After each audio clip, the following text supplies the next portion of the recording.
بلا تاخیر میں بیک حوالے کر رہا ہوں۔ خوشبو کنز العلماء، میری مراد مفتی اہل سنت، فقر اہل سنت حضرت علامہ مولانا مفتی عبدالعلیم جلالی صاحب، وہ ملتان سے چل کر ہمارے پاس تشریف لائے، تو ہم ان کو اپنی طرف سے اور اس دکھ میں شرکت کی جو انہوں نے ہمارے دکھ میں شریک ہوئے، میں ان کو صمیم قلب سے خوش آمدید کہتا ہوں۔ اب بلا تاخیر آپ کا خطاب لاجواب ہوتا ہے۔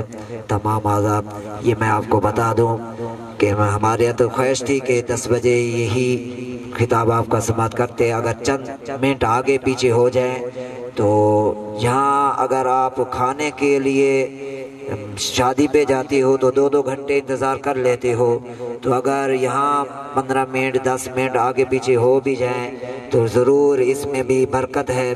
آپ سماعت فرمائیں اور اس کو دل میں نہ لیں، اور شاید یہی ہماری زندگی کا آخری وقت ہو، پتہ نہیں ہے کب پھر یہ لمحات میسر آئیں یا نہ آئیں، تو لہٰذا اس قیمتی لمحات کو قیمتی سمجھتے ہوئے آج اس کو ہمہ تن گوش ہو کر سماعت فرمائیں۔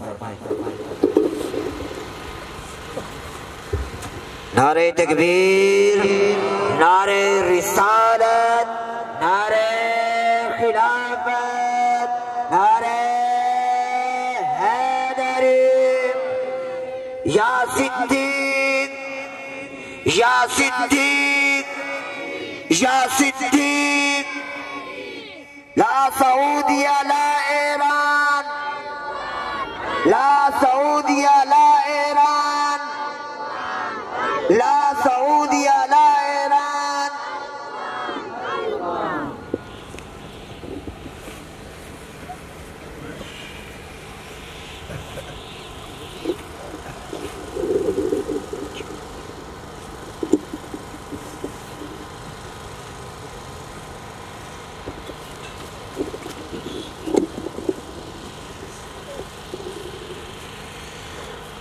بسم اللہ الرحمن الرحیم، رب اشرح لی صدری ویسر لی امری واحلل عقدۃ من لسانی یفقہوا قولی۔ الحمدللہ رب العالمین والصلاة والسلام علی رسولہ الکریم، اما بعد فاعوذ باللہ من الشیطان الرجیم، بسم اللہ الرحمن الرحیم، کل نفس ذائقۃ الموت، آمنت باللہ صدق اللہ العظیم، ان اللہ وملائکتہ یصلون علی النبی یا ایہا الذین آمنوا صلوا علیہ وسلموا تسلیما۔ صلاۃ والسلام علیک یا سیدی یا رسول اللہ، صلاۃ والسلام علیک یا سیدی یا حبیب اللہ، صلاۃ والسلام علیک یا سیدی یا خاتم النبیین، وعلی آلک و صحابک یا سیدی یا خاتم المعصومین۔ مولا صلی وسلم دائما ابدا علی حبیبک خیر الخلق کلہم، منزہ عن شریک فی محاسنہ فجوہر الحسن فیہ غیر منقسم، یا اکرم الخلق مالی من الوذ بہ سواک عند حلول الحادث الامم، محمد ذکرہ روح لانفسنا، محمد شکرہ فرد علی الامم، یا رب صلی وسلم دائما ابدا علی حبیبک خیر الخلق کلہم۔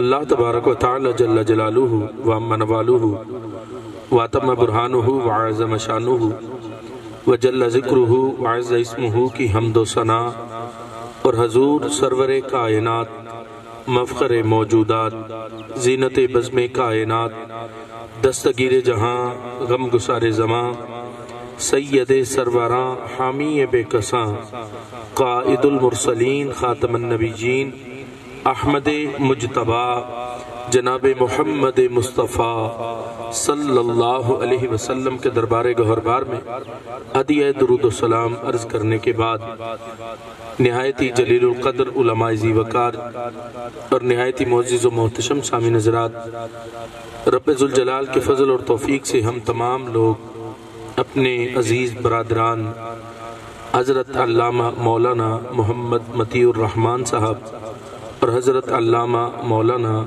محمد مجید الرحمان جلالی صاحب اور ان کے دیگر رشتہ دار احباب اور بالخصوص اپنے ان بھائیوں کے والد مرحوم و مغفور حضرت عبد الرحمن رحمہ اللہ تعالی کے ختم کل شریف کے اس عظیم اجتماع میں شریک ہیں، میری دعا ہے کہ اللہ ان بزرگوں کی قبر پر کروڑوں رحمتوں کا نزول فرمائے، رب ذوالجلال ان کی بے حساب کامل بخشش و مغفرت فرمائے، اور جو گلشن وہ آباد کر کے گئے اللہ اس گلشن کو تا قیام قیامت آباد و شاد فرمائے۔ محتشم سامعین حضرات، چونکہ وقت کافی ہو چکا ہے، میں اختصار کے ساتھ چند باتیں آپ احباب کے سامنے عرض کر کے اپنی گفتگو کو ختم کرنا چاہوں گا۔ ایصال ثواب نہ شرک ہے، نہ بدعت ہے، نہ گمراہی ہے، یہ قرآن و سنت کا وہ نور ہے جو اللہ نے ہمیں مدینہ شریف سے عطا فرما دیا۔ ایصال ثواب برحق ہے، قرآن و سنت کا نور ہے، مرنے کے بعد انسان کی بخشش کا سب سے بڑا ذریعہ ہے۔ جب بندہ گناہوں کی گٹھڑیاں سر پر اٹھا کر قبر میں جاتا ہے، پیچھے سے نیک اولاد اس کے لیے دعائیں کرتی، اللہ اس نیک اولاد کی دعاؤں کے سبب اس بندے کے سارے گناہوں کو معاف فرما دیتا ہے۔ اور یہ باقاعدہ قیامت کے دن اٹھ کے بندہ سوال کرے گا، پوچھے گا، رب مرا تھا تو اتنے گناہ تھے، اٹھا ہوں تو ایک بھی گناہ سر پر نہیں، وہ سارے گناہ جو لے کر قبر میں گیا تھا وہ کدھر گئے؟ اللہ فرمائے گا استغفار لوالدک، تیری اولاد نے تیرے لیے دعا کی تھی، ان کی دعاؤں کے سبب میں نے تیرے گناہوں کو معاف فرما دیا ہے۔ یہ انسان کے مرنے کے بعد، قبر میں جانے کے بعد اس کی بخشش کا سب سے بڑا ذریعہ ایصال ثواب۔ یہ شرک نہیں، بدعت نہیں، گمراہی نہیں، یہ قرآن و سنت کا نور ہے جو اہل سنت کو اللہ نے مدینہ شریف سے عطا فرما دیا ہے۔ اور پھر بالخصوص دیکھو، نبی پاک صلی اللہ علیہ وسلم نے ارشاد فرمایا، جیسے ابھی ہمارے عزیز بزرگ ذکر کر رہے تھے، جیسے کہ نبی پاک صلی اللہ علیہ وسلم کا ارشاد ہے، جب میت کو قبر میں رکھا جاتا ہے، نکیرین آتے ہیں، نبی علیہ السلام تشریف لاتے ہیں، جب نکیرین کے سوالوں کے جواب ہو جاتے ہیں تو میرے آقا نے فرمایا اس کے بعد یاتی رجل، اس کی قبر میں ایک مرد آ جاتا ہے، مرد آتا ہے۔ نبی علیہ السلام نے آنا تھا وہ بھی آئے چلے گئے، نکیرین نے آنا تھا وہ بھی آئے چلے گئے، ان کے بعد یاتی رجل، میرے آقا نے فرمایا ایک مرد آ جاتا ہے قبر میں، اس مرد کی حالت کیا ہے؟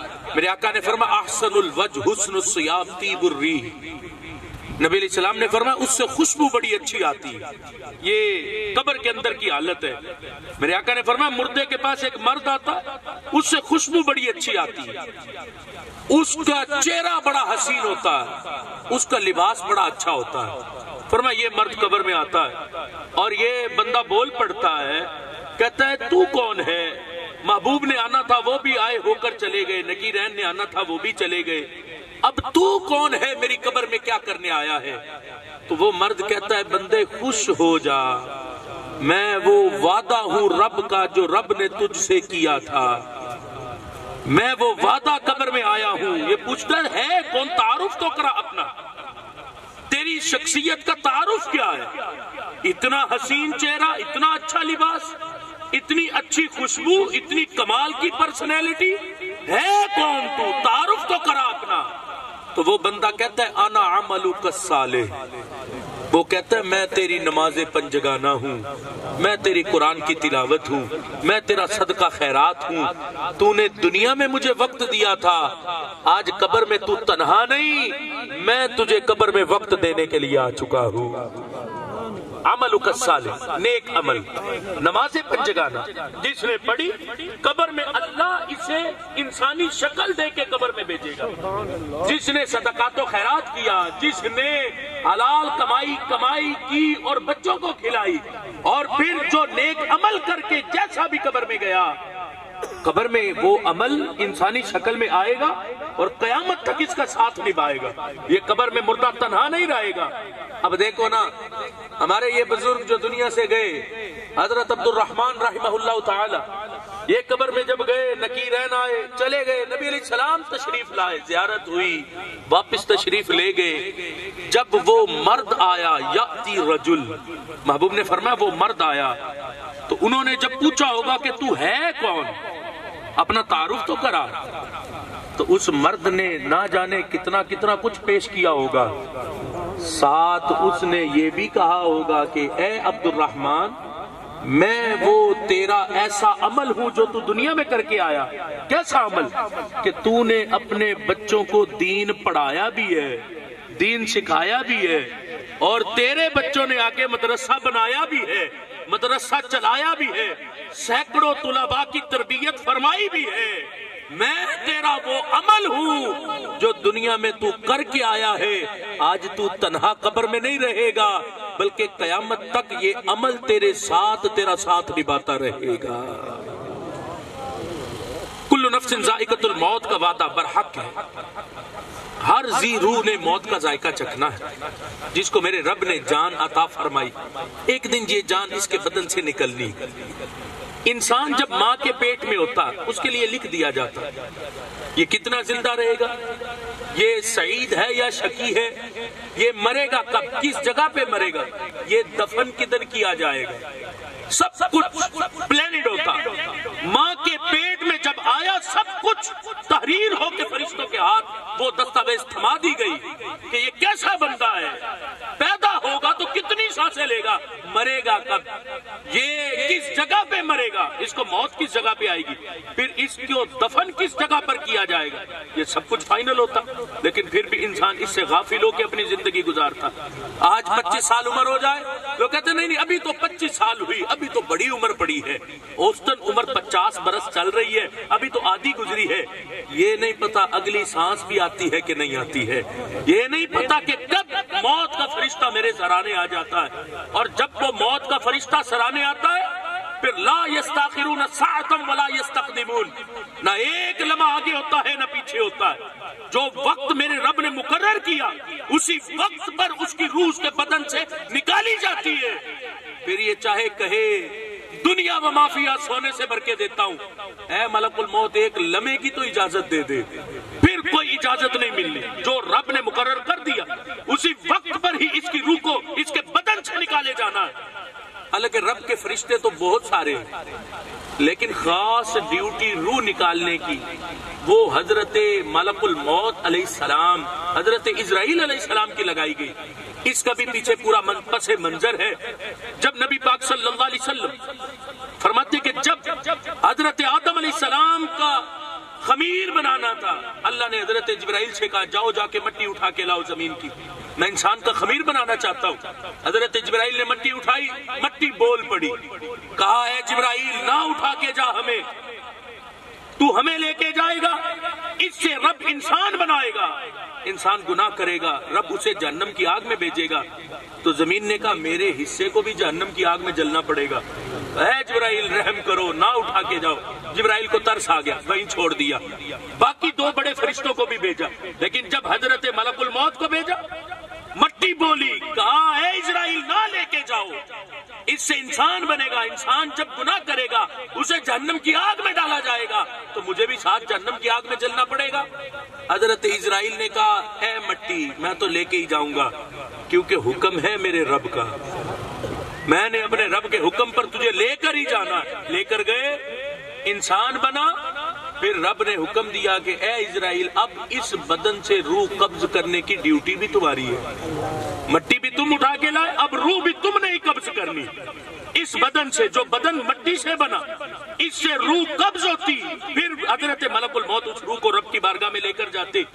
یہ تب ڈیوٹی حضرت اسرائیل علیہ السلام کی لگائی گئی کہ اس بدن سے روح کو تم نے قبض کرنا، اور پھر حضرت ملک الموت علیہ السلام کو ترس بھی کسی پر نہیں آتا، جب بھی بدن سے روح نکالنے آتے کسی پر ترس نہیں آتا کہ اس نے دکان کھولی ہوئی ہے، بند کر لے تو روح قبض کروں۔ کھلی دکانوں پر بھی روح قبض کر کے واپس چلے جاتے ہیں۔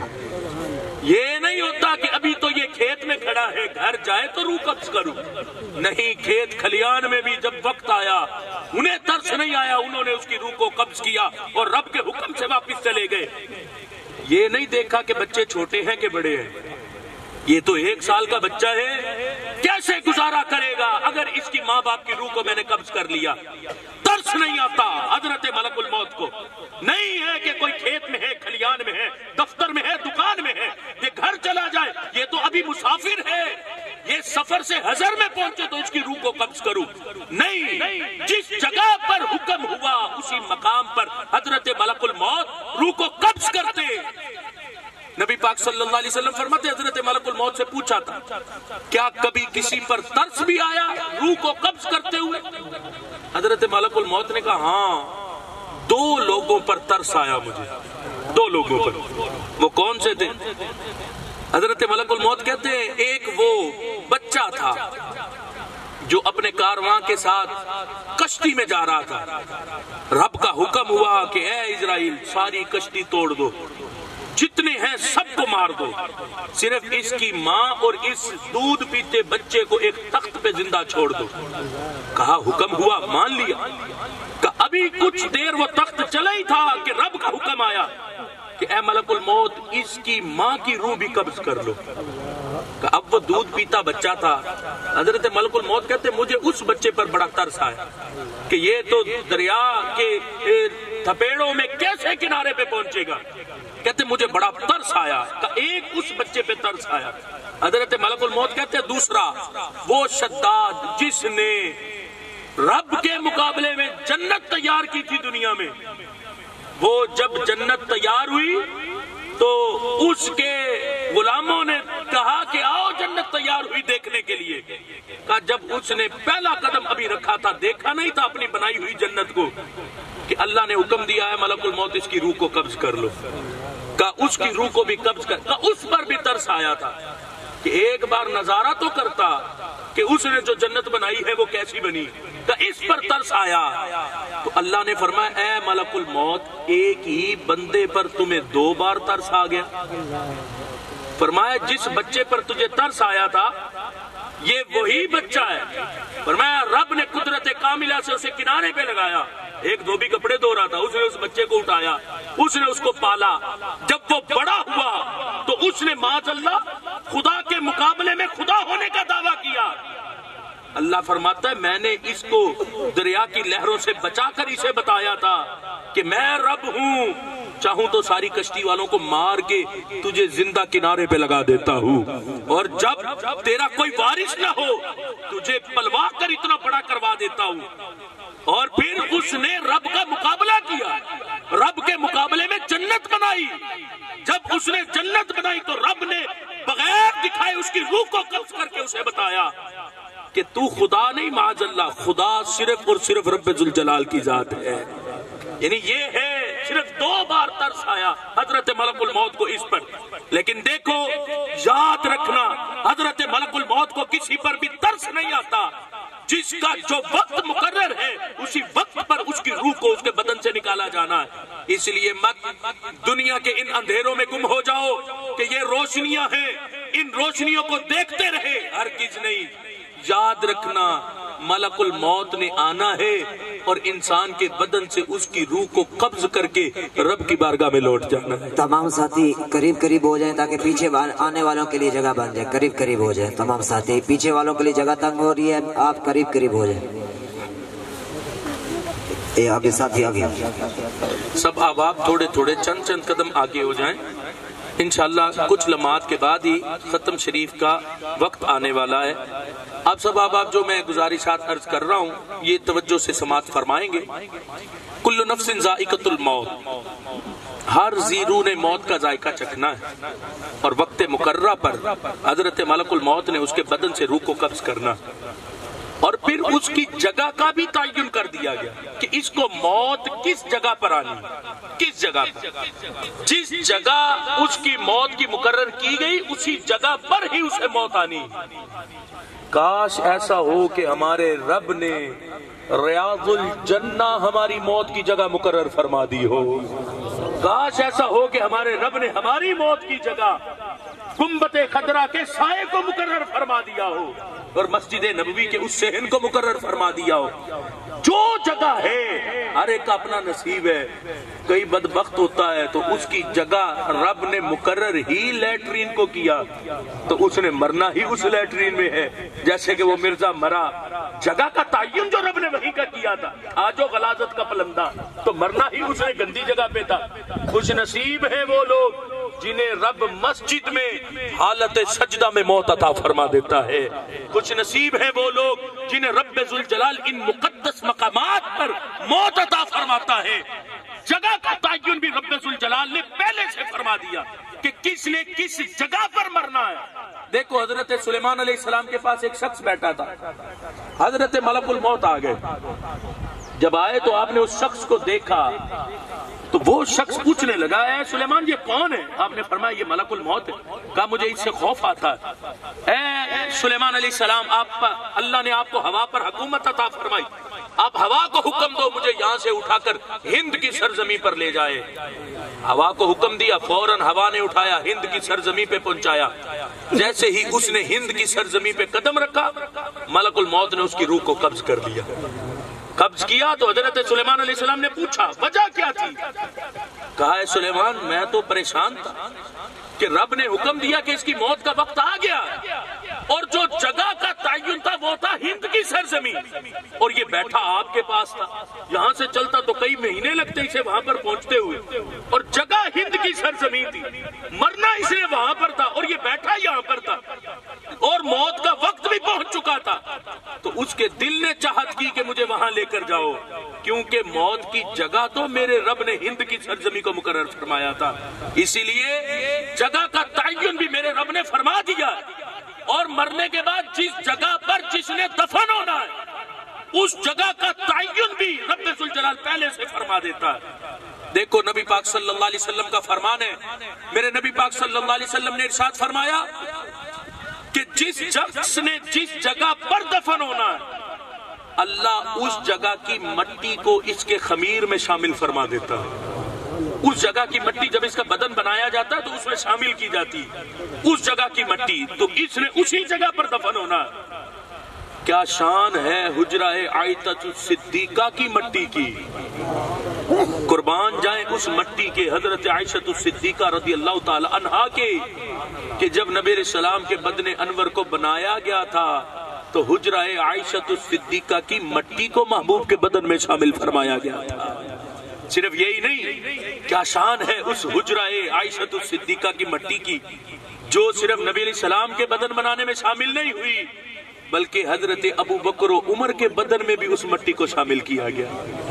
اور کیا شان ہے صحابہ کرام علیہم الرضوان کی کہ جن کے بدنوں میں جنت البقیع کی مٹی کو شامل کیا گیا, اور اہل بیت رسول صلی اللہ علیہ وسلم کی کہ جن کے بدنوں میں جنت البقیع کی مٹی کو شامل کیا گیا.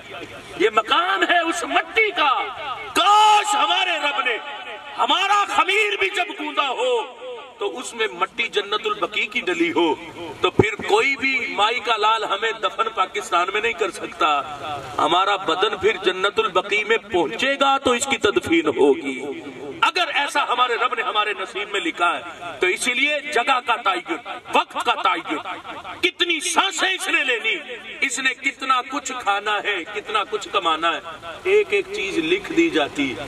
آج ہم میں سے ہر شخص پریشان حال مارا مارا پھرتا ہے کہ کسی طرح کہیں سے رزق کے اسباب کو تلاش کر لوں, کہیں سے کوئی رزق مل جائے. کہاں سے رزق ڈھونڈیں گے؟ جس رازق نے رزق دینا تھا اس کو چھوڑ کے ہم دنیا سے رزق ڈھونڈتے پھر رہے. رازق کو ڈھونڈو جس نے رزق دینا ہے, وہ ہے رب ذوالجلال. اس کی نافرمانیاں کر کے ہم دنیا سے رزق ڈھونڈتے, اسی لیے تو ہم مارے مارے پھرتے. رب سے لو لگائی جو نہیں, جس نے رب سے لو لگا لی ہے میرے رب نے اس کی دنیا بھی سنوار دی ہے, اس کی قبر بھی سنوار دی, اور کل قیامت کے دن بھی میرا رب اسے بہاریں عطا فرمائے گا جس نے میرے رب سے لو لگائی. دیکھو نا, ایک شخص جہنم کے گڑھوں میں جب ڈالا جائے گا, جہنم کے گڑھوں میں, نبی علیہ السلام سے پوچھا تھا کہ یا رسول اللہ کیا موحدین میں سے بھی کوئی جہنم میں جائے گا؟ میرے آقا نے فرمایا ایک شخص ہوگا جو سب سے آخر میں جہنم سے نکالا جائے گا, اس کا انداز کیا ہوگا؟ میرے آقا نے پورا منظر پیش کیا. یہ ہے کہ جب بھی محدثین اس حدیث کو ذکر کرتے، محدثین کہتے کہ کاش وہ آخری جہنمی میں ہوں، کاش وہ میں ہوں. کیونکہ یہ تو یقین ہے پھر کہ آخر جہنم سے نکال کے جنت میں بھیجا جاؤں گا. یہاں تو ہمارے دعوے بڑے، نعت کا کھڑا ہوتا ہے تو جنت کی ٹکٹیں یوں بانٹ کے چلا جاتا ہے، یا جنت تو طواف کر میرا، میرے دل میں حضور رہتے. محدثین سے تو پوچھو، محدثین سے جب یہ حدیث لکھی، محدثین نے کہا کاش آخری وہ شخص میں ہوں. یہ تو یقین ہے کہ اگرچہ جہنم میں جاؤں گا، لیکن یہ تو یقین ہے کہ جہنم سے نکال کے میرا رب جنت ضرور عطا فرمائے گا. یہ ہے مقام. جب پوچھا گیا تو میرے نبی پاک صلی اللہ علیہ وسلم نے اس کے سارے منظر کو ذکر کیا، سارا منظر ذکر کیا. میرے محبوب نے فرمایا وہ جہنم میں ہوگا. حضرت جبرائیل علیہ السلام جہنم کے قریب سے جب گزریں گے تو جہنم کے گڑھوں سے کوئی رب کو پکار رہا ہوگا. کیسے؟ آواز آ رہی ہے یا حنان یا منان. جہنم کے گڑھوں سے کوئی پکارے گا یا حنان یا منان. حضرت جبرائیل کہتے ہیں میں رب کی عرش کے نیچے سجدہ کروں گا. اللہ فرمائے گا جبرائیل سر اٹھاؤ، کیا کہنا چاہتے ہو؟ حضرت جبرائیل کہیں گے اے رب کوئی بندہ جہنم کے گڑھوں سے بھی تجھے پکار رہا. اللہ فرمائے گا اے جبرائیل جاؤ جا کے اسے نکال کے لے آؤ. سارا منظر میرے محبوب نے بیان فرمایا. فرشتہ جو جہنم کے دروازے پہ کھڑا ہوگا اسے کہا جائے گا کہ نکالو اسے. وہ ڈھونڈے گا تو واپس آئے گا، کہے گا اے جبرائیل مجھے پوری جہنم میں ایسا شخص کوئی نظر نہیں آیا، کیونکہ جہنم اتنی بھڑک رہی کہ اس میں لوہا پتھر اور انسان برابر ہو چکے، میں نہیں پہچان سکتا کہ وہ کدھر ہے. رب فرمائے گا جبرائیل جاؤ جا کے کہو جہنم کے فلاں کونے میں وہ شخص پڑا ہے، اسے نکالو اور میری بارگاہ میں لاؤ. اب جب اسے نکالا جائے گا اس کے پاؤں اس کی پیشانی سے بندھے ہوں گے، بیڑیوں میں جکڑا ہوگا، اس پر جہنم کا عذاب پڑ رہا ہوگا. جب اسے نکالا جائے گا، اسے جھڑکا جائے گا، بیڑیاں ٹوٹ جائیں گی، جہنم کا عذاب ختم ہو جائے گا. حضرت جبرائیل علیہ السلام اسے جنت کی نہر میں غسل دیں گے، رب کی بارگاہ میں پیش کیا جائے گا. اللہ فرمائے گا اے بندے میں نے تجھے پیدا کیا تھا، میں نے تجھے احسن تقویم پہ پیدا کیا تھا، تو نے پھر بھی میری نافرمانی کی، تو نے پھر بھی گناہ کیا. اللہ پوچھے گا بندے کیا میں نے قرآن نہیں دیا تھا؟ کہے گا ہاں رب دیا تھا. کیا میں نے اپنا محبوب نہیں بھیجا تھا؟ کہے گا ہاں رب تو نے بھیجا تھا. اللہ پوچھے گا پھر تو نے نافرمانیاں کیوں کی؟ اب یہ شخص رب ذوالجلال کی بارگاہ میں کیا جواب دے گا؟ کہے گا اے رب یہ تو دیکھ کہ میری تجھ سے امید کیسی بندھی ہے، جہنم کے گڑھوں میں جا کر بھی میں نے تجھ سے امید نہیں توڑی. کہا وہاں سے بھی میں تجھے یا حنان یا منان کہہ کے پکار رہا ہوں. کہا اگرچہ جہنم کے گڑھے میں تھا لیکن پھر بھی امید تیرے ساتھ بندھی تھی. اللہ فرمائے گا اے فرشتوں گواہ ہو جاؤ میں نے اپنے اس بندے کی بخشش فرمائی ہے، اس کی بخشش فرما دی. کیوں؟ اس امید کی وجہ سے جو اس نے رب سے باندھی. مرنے کے بعد جہنم کے گڑھوں میں بھی اتنی امید ہو بندے کو رب کی، اور دنیا میں رہ کر بندہ رب سے نا امید ہو بیٹھے، اپنے رب کو بھلا بیٹھے، اپنے رب کو چھوڑ بیٹھے.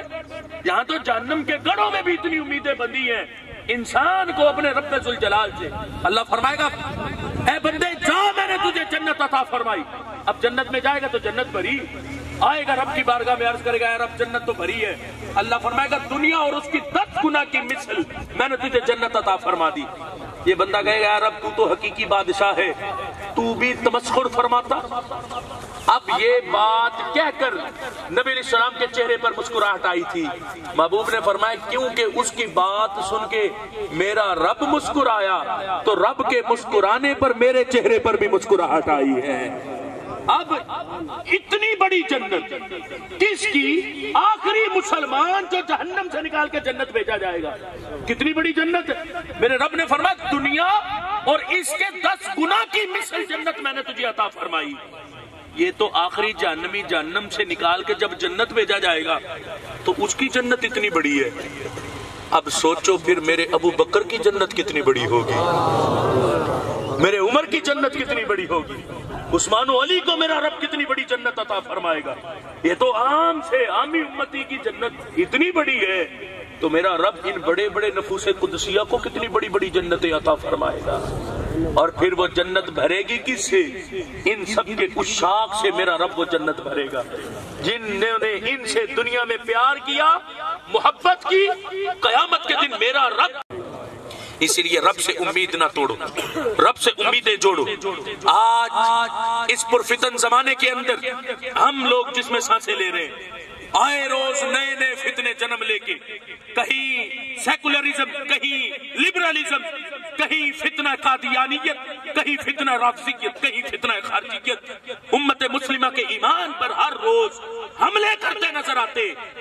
پہلے اتنی بے ادبیاں اور گستاخیاں نہیں ہوتی تھی جتنی بے ادبیوں اور گستاخیوں کے سلسلے اس زمانے میں تیز ہو گئے. اگر ادھر سے گستاخیاں تیز ہیں تو پھر کیا امت کا حق نہیں بنتا کہ اس طرف سے محبتوں کا اظہار بھی زیادہ ہونا چاہیے؟ اگر وہ گستاخیاں زیادہ کرتے ہیں تو ہم ان سے محبت کا اظہار بھی زیادہ کریں.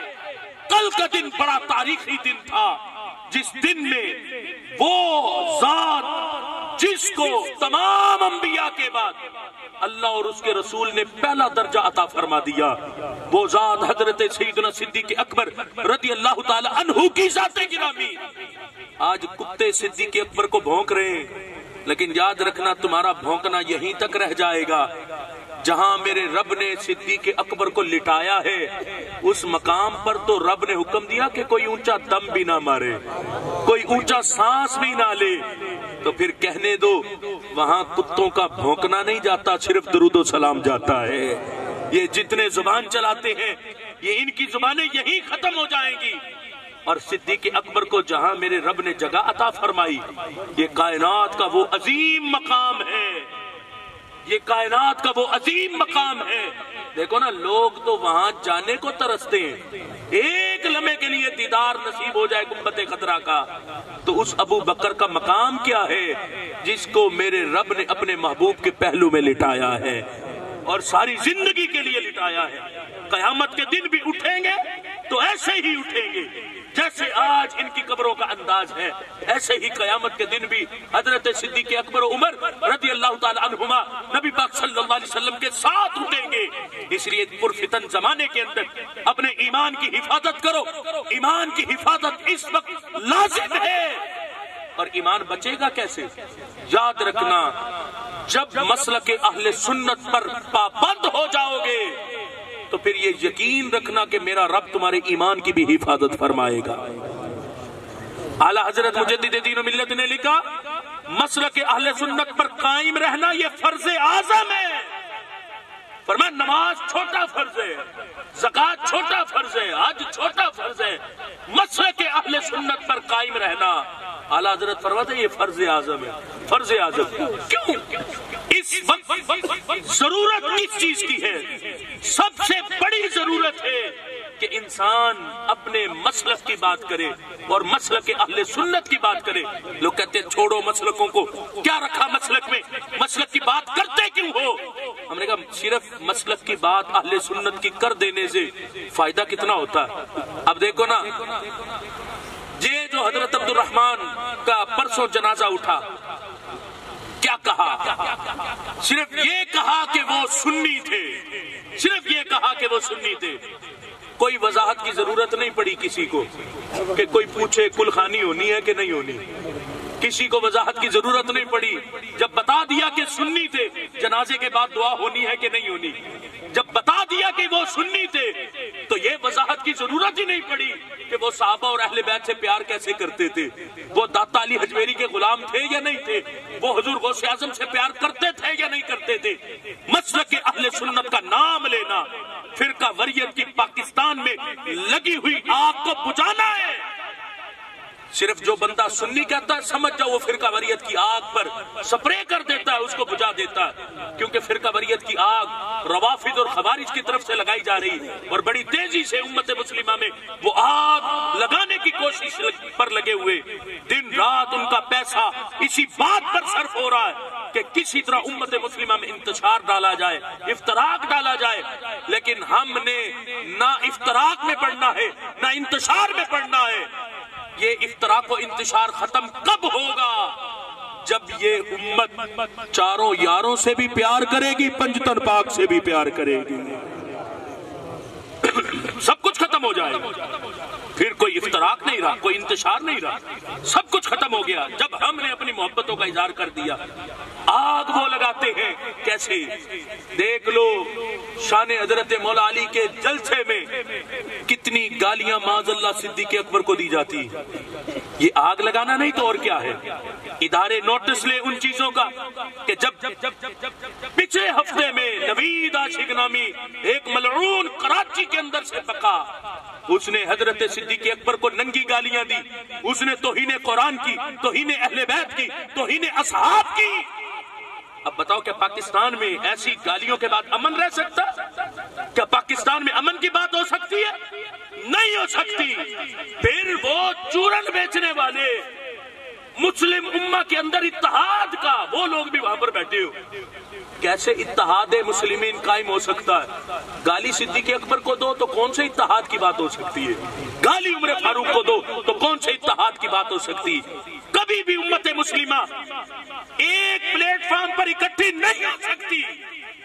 اگر اس امت کو ایک پلیٹ فارم پر اکٹھا کرنا چاہتے ہو تو سب کو نظریہ اہل سنت کو اپنانا ہوگا، تب جا کے یہ امت ایک پلیٹ فارم پر اکٹھی ہو سکتی ہے۔ صرف اور صرف نظریہ اہل سنت ہے جو بقا ہے اس امت کی، اس کے علاوہ کسی کے پاس وہ نظریہ اور تھیوری نہیں جو اس امت کو بچا سکے۔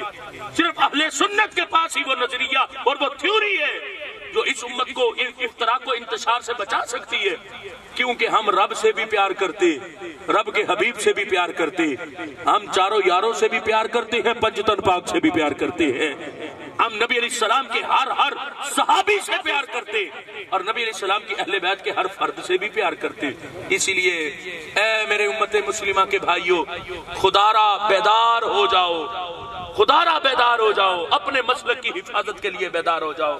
یہ وہ مسلک ہے جسے بڑی محنت اور کوشش سے سینچ کے مجدد الف ثانی نے اعلیٰ حضرت تک پہنچایا ہے، اور اعلیٰ حضرت کے ذریعے پھر کبھی شاخیں نکلی پیر سواگ شریف سے، کبھی شاخیں نکلی پیر بارو شریف سے، کبھی شاخیں نکلی ان بزرگان دین سے، پھر یہ مسلک ہم تک پہنچا اور انہوں نے بچا کر ہم تک یہ مسلک پورے کا پورا پہنچایا۔ اب ہماری ذمہ داری کہ ہم نے اس مسلک پر پیرا دیتے ہوئے اس کی بقا کی بات کرنی اور امت مسلمہ کو اہل سنت کے نظریے اور تھیوری پر اکٹھا کرنا ہے۔ یہ وہ نظریہ ہے اہل سنت کا جو کسی کو منتشر نہیں کرتا، جو کسی میں افتراق نہیں ڈالتا، وہ کہتا آؤ اکٹھے ہو جاؤ۔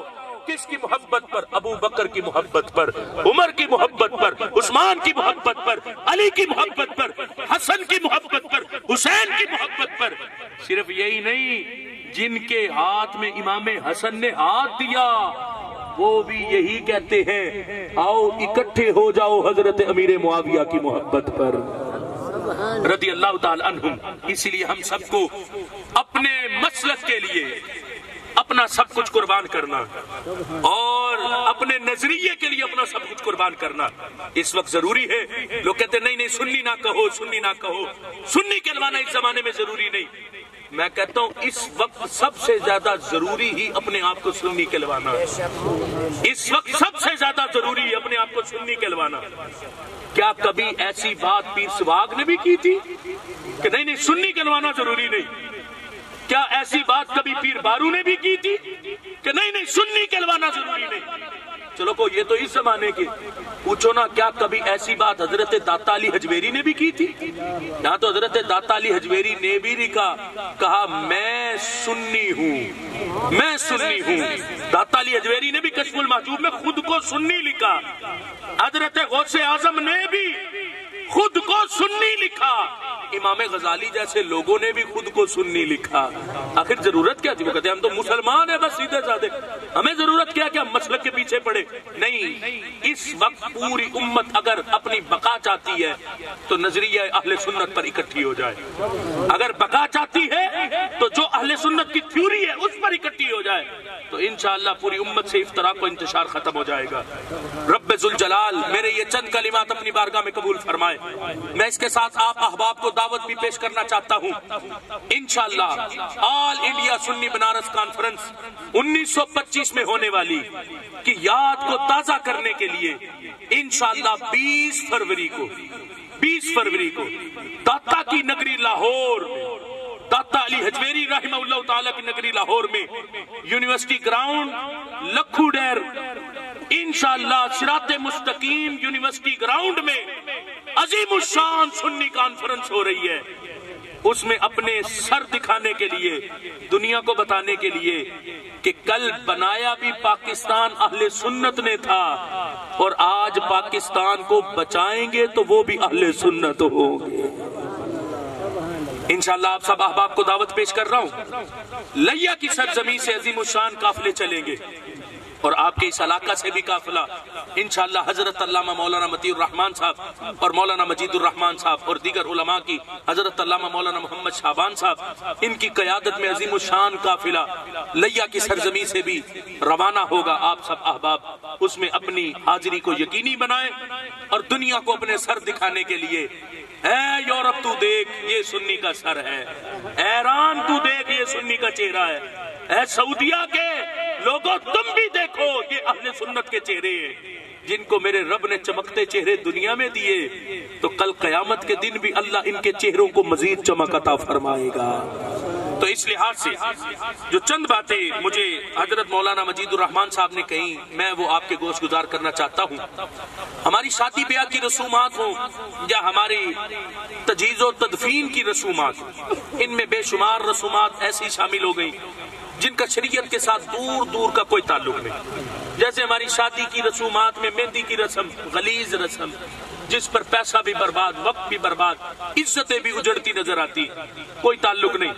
بارات پر بھی جو بے حیائی کی ڈھول ڈمکے سارے رسمیں، سب اس کا اسلام سے اور شاعر اسلام سے کوئی تعلق نہیں۔ نکاح ہے سیدھا سادہ، نہیں پیسے تو 4 بندے ادھر سے 4 ادھر سے بیٹھ جائے، نکاح کر دے۔ نکاح کیا ہے؟ کم از کم 10 درہم کے عوض نکاح ہوتا، کم از کم 10 درہم۔ اور اس کی شریعت کتنی بنتی؟ 2 تولے 7 ماہ سے 4 رتی چاندی یا اس کی قیمت، یہ ہے شرعی حق مہر۔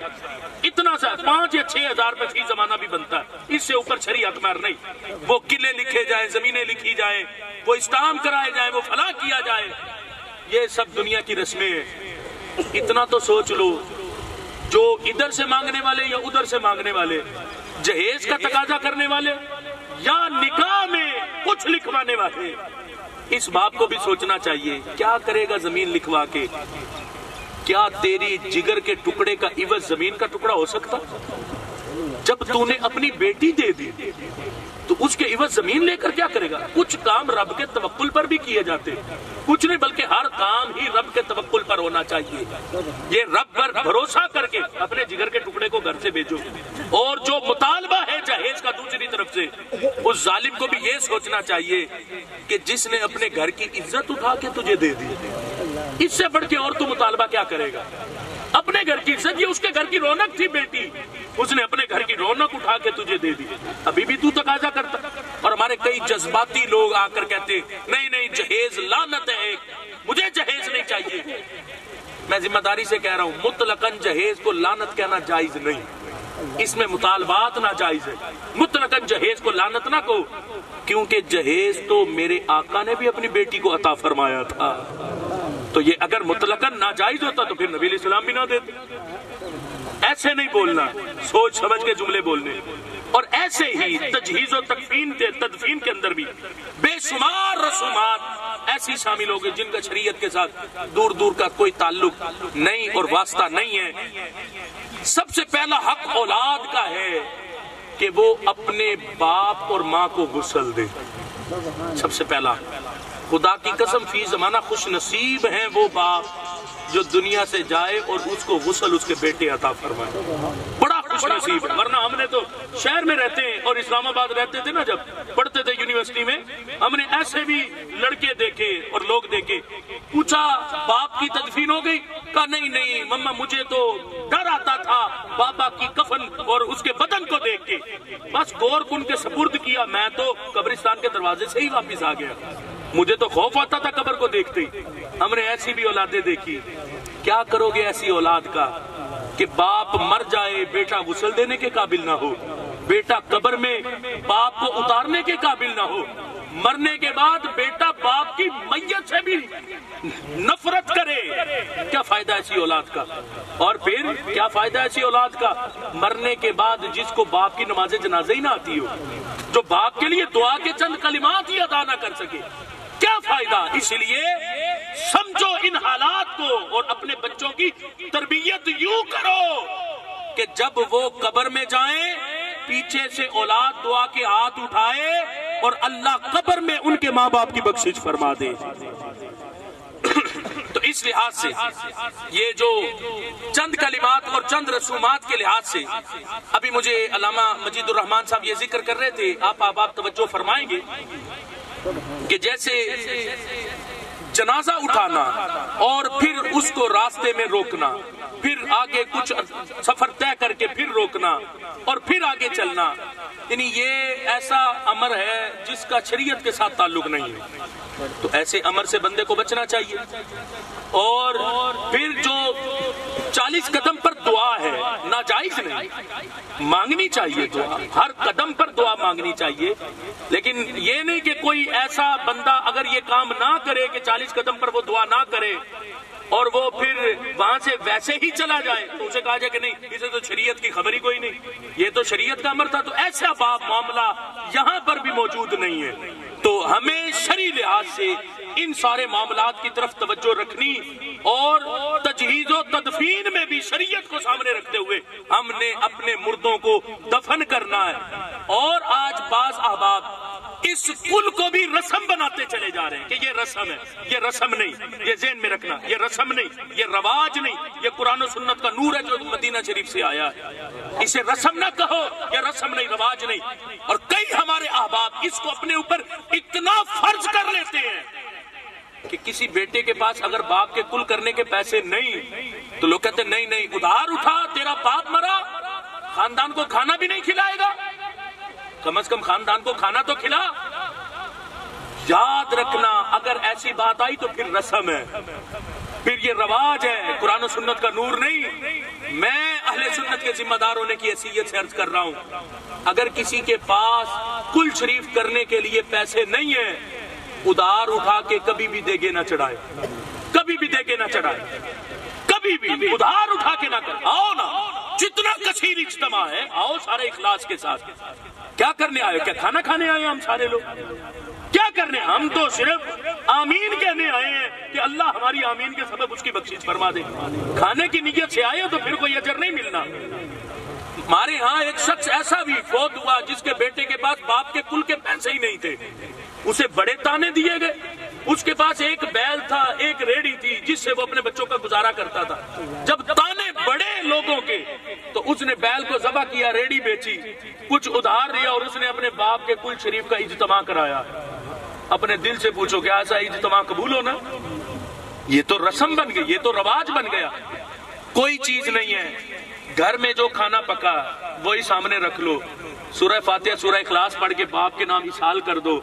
اگر توفیق دی ہے تو وہ کھانا کسی غریب کے گھر بھیج دو، اگر توفیق نہیں ہے تو اپنے بچوں کو ہی کھلا دو، میرا رب پھر بھی ثواب عطا فرمائے گا۔ اس لیے خدا را اہل سنت کے اس کل شریف کے اجتماع کے ان سارے معاملات کو سمجھو، یہ رسم نہیں، رواج نہیں، ہم اسے رسم و رواج میں بدلتے چلے جا رہے ہیں۔ ہاں جس کو میرے رب نے دیا وہ جتنا جی چاہے کرے، جتنا جی چاہے کرے، میرا رب قبول فرماتا ہے، لیکن جس کو توفیق نہیں وہ اپنے گھر بچوں کو ہی کھلا دے، کیونکہ نبی علیہ السلام نے فرمایا نا سب سے بڑا صدقہ کیا ہے؟ فرمایا اپنے اہل و عیال پر خرچ کرنا، یہ سب سے بڑا صدقہ ہے۔ اپنے اہل و عیال پر خرچ کرنا یہ سب سے بڑا صدقہ ہے۔ توفیق دی غربا کو دینے کی تو دو، اگر نہیں ہے توفیق تو اپنے گھر بچوں پر خرچ کرو، میرا رب پھر بھی صدقے کا ثواب عطا فرما دیتا ہے۔ اسی لیے اللہ ہم سب کو مسلک اہل سنت کی نظریے پر قائم رہنے کی توفیق عطا فرمائے، اور چاروں یاروں اور پنجتن پاک کی محبت تادم مرگ اللہ ہمارے سینے میں عطا فرمائے، اور رب ذوالجلال ہم سب کو قرآن و سنت کے نور کو سمجھنے کی توفیق عطا فرمائے۔ بالخصوص حضرت عبد الرحمن رحمہ اللہ تعالی، اللہ ان کی بے حساب بخشش و مغفرت فرمائے، اور جو گلشن وہ اپنی زندگی میں آباد کر کے اپنی آنکھوں سے دیکھ کر گئے، اللہ اس گلشن کو تا قیامت آباد و شاد فرمائے۔ وآخر دعوایا ان الحمدللہ رب العالمین۔